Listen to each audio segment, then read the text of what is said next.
여러분 안녕하십니까? 지금 며칠 전부터 태풍 카눈, 태풍 제6호 카눈이 지금 현재 오늘 아침까지 통영 남쪽 약 100km 미터 해상을 지나서 지금 우리나라로 지금 접근 진행하고 있다고 합니다. 그런데 아침에 일어나니까 어제 밤부터 비가 오더니 아침에 일어나니까 어, 온도가 많이 내려가서 시원하더라고요. 그래서 자, 통영 남쪽 약 100km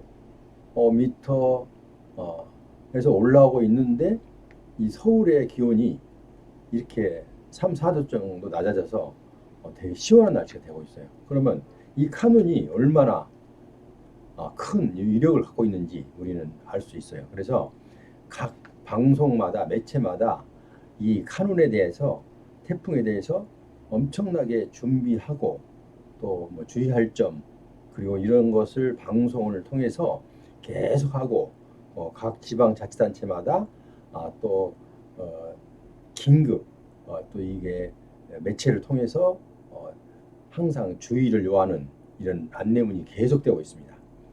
정말 좀 우리나라 한반도를 관통한다고 그렇게 예상돼 있는데 관통 예상이 돼 있는데 제6호 태풍 카눈이 좀 항상 그랬듯이 우리나라의 제주도를 넘어오면서 좀 비껴서 동해나 아니면 서해로 이렇게 좀 방향을 바꿔서 지나가기를 간절히 바라는 마음으로 지금 염려하고 있고 또 기대하고 있고 바람을 갖고 있습니다.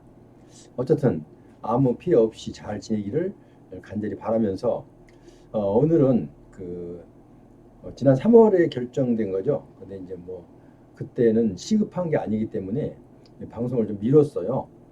근데 2024년도 보훈 예산안이 계략적으로 이렇게 윤곽이 나왔죠. 그래서 여러분께 궁금하실 것 같아서 물론 좀 기간이 지났기 때문에 아시는 분은 아시고 모르시는 분은 모르셔서 진짜 제가 전체적으로 이렇게 한번 요약해서 간단하게 좀 알려드리려고 오늘 방송을 시작했습니다. 자, 방송에 앞서서 제 방송의 구독자 아니신 분은 구독 버튼 부탁드리겠습니다.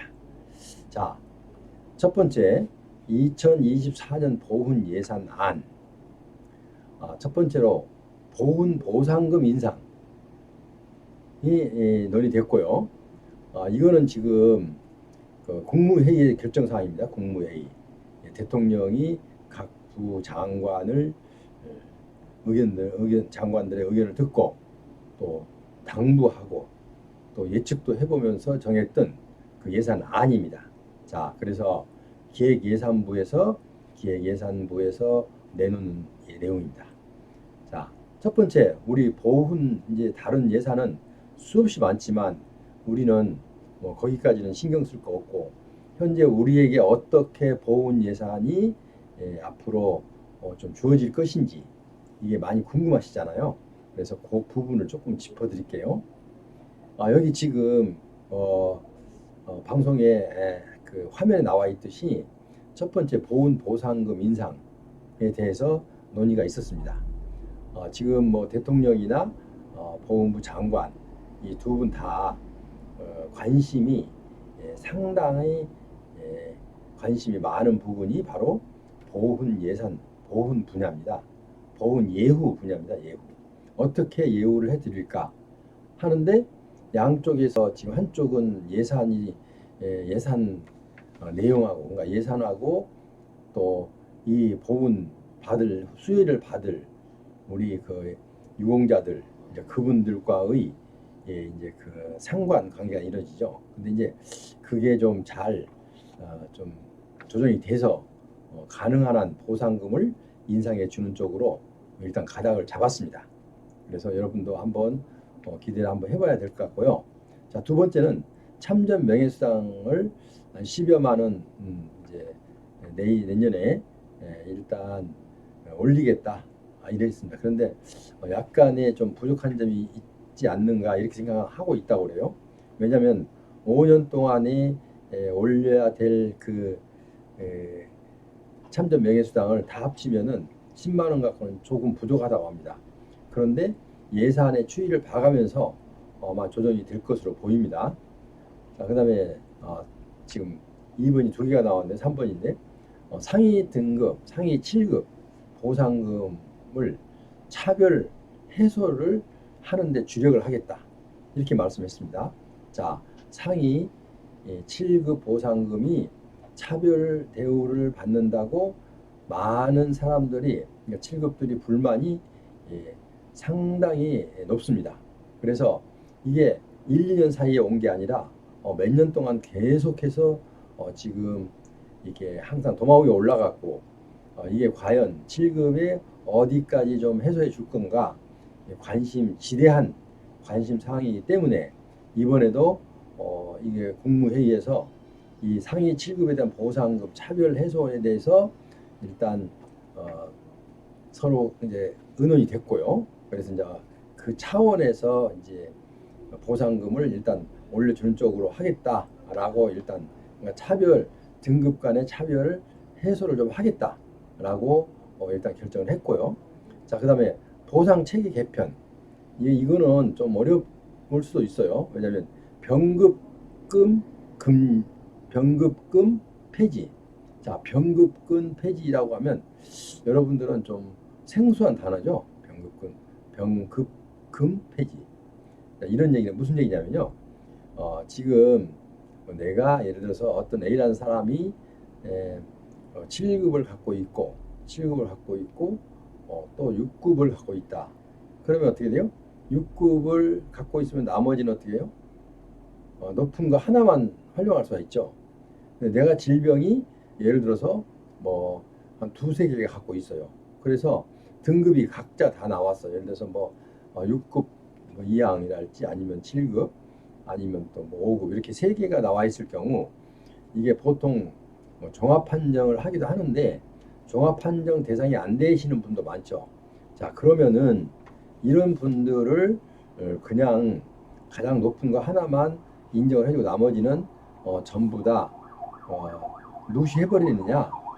그거는 좀 잘못된 거다라는 의견이 있었다고 합니다. 왜냐하면 자, 내가 만약에 6급 이항이 있고 또 6급 3항이 있어요. 다른 질병으로.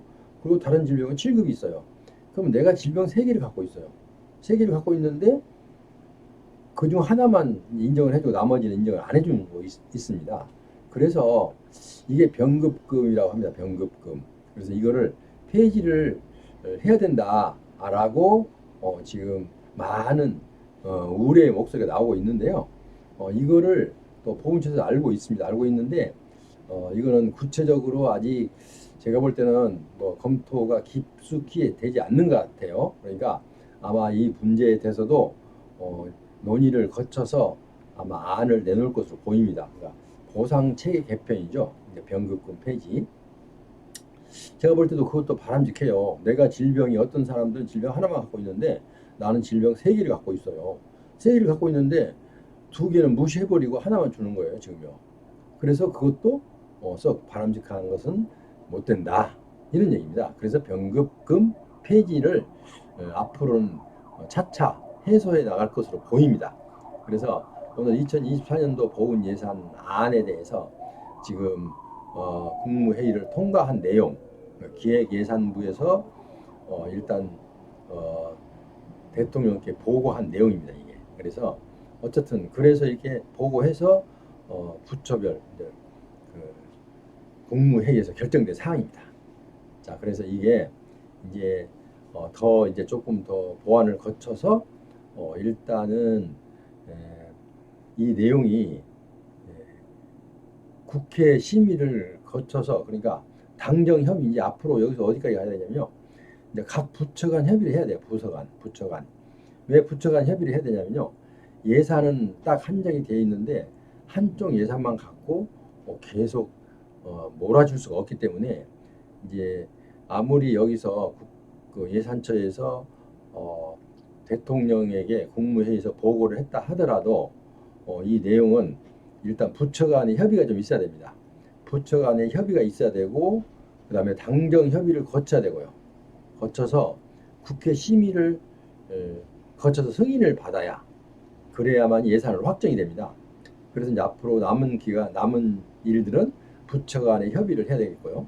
자, 그다음에 당정 협의를 해야 되겠고요. 그다음에 국회에 예산 심의를 예산서를 제출해서 이게 통과되도록 또 준비를 해야 되겠고, 참 예산처는 많이 바쁩니다, 사실은. 그래서 이런 부분이 남아 있는데, 이게 순차적으로 가면 12월 달에 국회에서는 정상적으로 간다면 12월 달에 최종 확정이 돼서 이 예산안이 확정이 돼서 정부로 넘어와야 됩니다. 그럼 정부에 넘어오면 대통령이 최종 확정하는 거, 이렇게 돼야 되는데, 보통 보면은 회기를 넘겨서 연초까지 12월 달에 확정을 못하고 연초까지 넘어와서 또 예비비를 사용하는 그런 경우도 상당히 비일비재하죠. 근데 그런 행정은, 예산 행정은 그건 잘못된 겁니다, 사실은. 왜냐하면 그 예산 예비비를 쓴다는 것은 일종의 특별한 경우인데, 물론 이것도 특별한 경우에 속해요. 그러나 국회에서 노력을 해서 12월 달에 승인만 해줘 버리면 예비비는 쓸 필요가 없죠. 그러니까 예비비는 쓰지 않아도 되는데 이제 국회에서 통과를 못할 것을 대비해서 국회에서 승인을 못 받는다 하더라도 정부는 돌아가야 되니까 1월 달에 일단은 예비비를 충당을 해서 그걸로 또 일단은 미리 쓰게 됩니다. 지출을 하게 되죠. 그래야만이 국가가 운영이 되죠. 자, 그래서 일단은 그런 절차를 거쳐서 일단 내년 예산이 확정이 되겠습니다. 자, 그래서 여기서 이제 그 대통령이 사실 두 가지를 여기서 우리가 한번 짚고 넘어가야 할 게 있는데, 대통령이 공약, 그러니까 후보 시절부터 공약했던 내용, 그 그러니까 국가 유공자들에 대해서 지대한 관심을 갖고 있고, 또 그분들에게 감사하는 마음을 갖고 있고, 그분들이 나라에 섭섭한 마음을 갖지 않도록 하겠다고 약속을 한 부분입니다. 자, 이거를 뒷받침하기 위해서 보훈부 장관도 자기가 직을 걸고 보훈 예산은 확보를 하겠다, 이렇게 얘기했습니다. 직을 건다는 게 뭔 얘기입니까? 장관직을 걸고 한다는 거죠. 장관직을 걸고 하겠다. 자, 그만큼 일단 보훈 예산을 확보하는데 적극적으로 노력하겠다라는 그 의지가 담겨 있는 거죠. 그러니까 그래서 직을 건다고 말한 장관들은 별로 없어요, 지금까지요. 그런데 이 보훈부 장관은 자기가 직을 걸고 우리 보훈 대상자, 그러니까 국가 유공자들에게 예우를 최대한 해주도록 하겠다, 이렇게까지 이 국무회의에서 얘기했던 겁니다. 이제 기자들의 질문, 아니면 모든 사람들의 질문을 그런 식으로 일단락을 냈습니다. 자, 그랬으니까 이 내용이 이제 2024년 내년 예산이기 때문에 이제 지금 벌써 8월이잖아요. 그럼 지금 바빠요. 이달에 지금 보훈 예산처에서는 아까 제가 말씀드렸듯이 부처 간 협의를 좀 거쳐야 되고, 그리고 당정 협의를 거쳐서 국회까지 제출이 이제 돼야 되는데, 왜냐하면 12월 달에는 확정이 돼야 되기 때문에 이제 그동안에 몇 개월 동안 이렇게 해서 12월 전에, 그러니까 국회에 이 예산안이 제출될 것으로 보입니다. 그래서 여러분도 금년에는 조금은 좀 기대를 좀 한번 해봐도 되지 않을까. 뭐 한 번에 한술에 배가 부릅니까? 그러니까 어쨌든 그 정부 예산을 마음대로 끌다 쓸 수도 없는 형편이고, 아까 여기도 그래서 부처 간에 협의가 있어야 되고 당정 협의가 있어야 되고, 이렇게 이제 여러 가지 앞으로 절차가 남아 있어요. 그래서 이제 여기서 열심히 준비해서 우리 보훈 대상자들, 그러니까 국가 유공자 여러분께 혜택을 드리려고 대통령이나 보훈부 장관이 이렇게 열심히 노력을 하고 있고 또 힘쓰고 있다, 이런 것을 여러분 아시라고 제가 오늘 이 방송을 드렸습니다. 그러니까 아마 내년에도 모든 게 그렇잖아요. 100% 흡족할 수는 없잖아요. 그러니까 흡족한 사안은 아니더라도 그래도 이 정도면 됐다라는 정도로 아마 예산이 확정이 되지 않을까, 이렇게 조심스럽게 한번 예측을 해봅니다. 자, 어쨌든 그렇게 보고 일단 우리는 이제 기대를 한번 해봐야 되겠죠. 대통령 의 의지와 보훈부 장관의 직을 건다는 그 재미있는 얘기. 자, 이런 것도 보면 의지가 강하게 담겨 있다 이렇게 볼 수가 있습니다. 자, 그래서 여러분은 이제 이런 편안한 마음으로 이거 한번 지켜보시기 바라고요. 또 이렇게 당정 협의나 아니면 부처 간 협의가 잘 돼서 여러분께 좀 좋은 결과가 나왔으면 좋겠습니다. 어쨌든 지금까지 함께 하신 여러분, 지금 아까 서두에도 말씀드렸지만 지금 태풍 카눈이 태풍 제6호죠. 태풍 6호가 카눈이 지금 통영 남쪽 100km 해상에서 지금 북상하고 있다고 그럽니다. 그런데 우리나라 지금 현재 예상으로는 한반도를 관통한다고 이렇게 예상을 하고 있었죠. 계속 며칠 전부터. 그런데 아마 이게 좀 비껴 나갔으면 좋겠다라는 간절한 바람이 있고 그래서 좀 피해가 적었으면 좋겠다. 그래서 여러분께서는 이렇게 좀 취약한 부분에 살고 계신 분들은 특히 좀 신경을 많이 써서 정부의 그 지방자치단체에 좀 보조를 받아서라도 좀 이렇게 좀 피해가 적도록 미리미리 준비를 좀 했으면 좋겠습니다. 어쨌든 다시 한번 말씀드리면 이 태풍 카눈 6호가 우리 한반도를 관통하지 말고 동쪽으로 이렇게 좀 흘러 빠져나갔으면 좋겠다라는 간절한 바람을 담고 있습니다. 지금까지 함께 하신 여러분 대단히 감사합니다. 다음 시간에 또 여러분께 유익한 정보 들고 오겠습니다.